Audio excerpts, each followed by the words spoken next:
जय श्री कृष्णा। प्रिय मित्रों, हमारे चैनल पर आप सभी दर्शकों का बहुत बहुत स्वागत है। आज की कहानी है राजकुमारी बनी वासना का शिकार।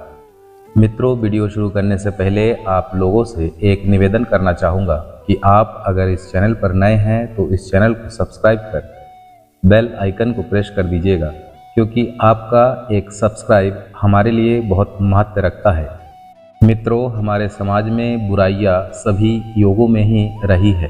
खासकर नारियों पर किसी न किसी प्रकार का अत्याचार सभी योगों में होता रहा है, और इसका प्रमाण हमारा धर्म ग्रंथ रामायण और महाभारत है। आज हमारे समाज में हर रोज नारियों का शोषण हो रहा है। हमारे धर्म ग्रंथों में भी नारी के यौन शोषण से जुड़े एक कथा का वर्णन किया गया है। तो आइए जानते हैं नारी के यौन शोषण की पौराणिक कथा के बारे में। भारतीय शास्त्र सदा ही पारदर्शी रहा है। उस समय के लेखकों ने समाज में व्याप्त बुराइयों, कुप्रथाओं आदि को छुपाने की अपेक्षा सदैव उजागर व स्पष्ट किया। चंद्रवंश के राजा ययाति की पुत्री माधवी से जुड़ी इस कथा का उल्लेख महाभारत के उद्योग पर्व में है। यह कथा है नहुष कुल में जन्मी माधवी की। माधवी राजपुत्री थी, जिसे उसके पिता ने ही कई लोगों से संबंध बनाने को विवश कर दिया। कथा के अनुसार ऋषि विश्वामित्र का एक गालव नामक शिष्य था, जो बहुत ही गरीब था। शिक्षा पूरी होने के बाद विश्वामित्र ने उसके गरीबी के कारण उससे गुरु दक्षिणा लेने से मना कर दिया, परंतु गालव को यह अच्छा नहीं लगा और वो विश्वामित्र से गुरु दक्षिणा मांगने की जिद करने लगा। गालव की जिद से नाराज होकर विश्वामित्र ने उससे 800 श्याम कर्ण घोड़े मांग लिए, जो अत्यंत दुर्लभ थे। गुरु की आज्ञा के अनुसार गालव आश्रम से घोड़े की खोज में निकल पड़ा। गालव सबसे पहले सहायता हेतु अपने मित्र गरुड़ के पास गया। गरुड़ ने गालव से कहा, हमें प्रतिष्ठनपुर के महाराज ययाति के पास चलना चाहिए, वही हमारी सहायता कर सकते हैं। महाराज ययाति उन दिनों सबसे सम्मानजनक राजा माने जाते थे। गालव और गरुड़ राजा ययाति के पास पहुँचे और सारा हाल कह सुनाया। राजा ययाति गरुड़ की बात सुनकर प्रसन्न हुए, परंतु उस समय उनकी स्थिति वैसी नहीं थी जैसा गरुड़ समझते थे। कई राजसूय और अश्वमेध यज्ञ करने के कारण राजा का राजकोष खाली हो चुका था।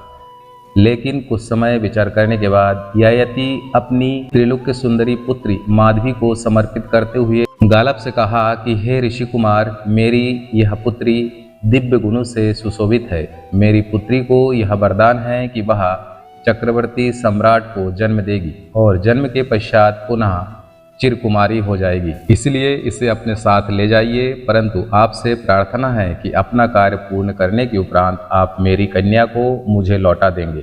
ययाति के इतना कहते ही गालव ने सोचा कि ऐसी सर्वगुण संपन्न एवं सुंदरी के बदले कोई भी राजा अपना राज्य तक दे सकता है। माधवी को संग लेकर गरुड़ और गालव सर्वप्रथम अयोध्या के राजा हर्ष के पास पहुंचे और उन्हें अपनी सारी बात बताई।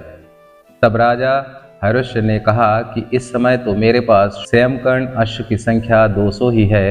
हर्ष ने अपनी असमर्थता प्रकट करते हुए गालव और गरुड़ को यह सलाह दिया कि आपको मेरे ही समान अन्य राजाओं से भी माधवी के बदले श्यामकर्ण अश्व की प्राप्ति का उपाय करना होगा। मैं अपने 200 अश्व को देकर माधवी से केवल एक पुत्र उत्पत्ति की प्रार्थना करूंगा। दूसरा कोई चारा न होने के कारण गालव और गरुड़ ने अयोध्यापति हर्ष की बात मान ली और माधवी को अयोध्या में छोड़ दिया। यथा समय राजा हर्ष के संयोग से माधवी ने वसुमना नामक पुत्र को जन्म दिया, जो बाद में चलकर अयोध्या के राजवंश में परम प्रसिद्ध हुआ। उसके बाद गालव और गरुड़ काशी राज दिवोदास के दरबार में पहुंचे। गालव और गरुड़ के अनुरोध पर वह भी अपने 200 श्यामकर्ण अश्व को देकर माधवी जैसी सुंदरी से पुत्र प्राप्त करने के लाभ को ना रोक सका। यह भी नियत समय पर माधवी के संयोग से काशीराज दिवोदास ने प्रतदर्ण नामक पुत्र की प्राप्ति की। बाद में काशी राज्य का पुनरुद्धारक ही नहीं, परंपरागत शत्रुओं का विध्वंसक भी हुआ। इसके उपरांत गालव और माधवी पक्षीराज गरुड़ के संग भोजराज उशीनर के यहाँ पहुंचे। गालव और गरुड़ की प्रार्थना पर राजा उशीनर ने भी त्रिलोक सुंदरी माधवी के संयोग से एक पुत्र प्राप्त कर अपने उन दुर्लभ अश्व को उन्हें सौंप दिया। भोजराज का यही तेजस्वी पुत्र बाद में शिवी के नाम से विख्यात हुआ, जिसकी दानशीलता की अमर कहानी आज भी पुराणों में वर्णित है। तीसरे पुत्र की उत्पत्ति के बाद भी माधवी का रूप यौवन पूर्ववत बना रहा।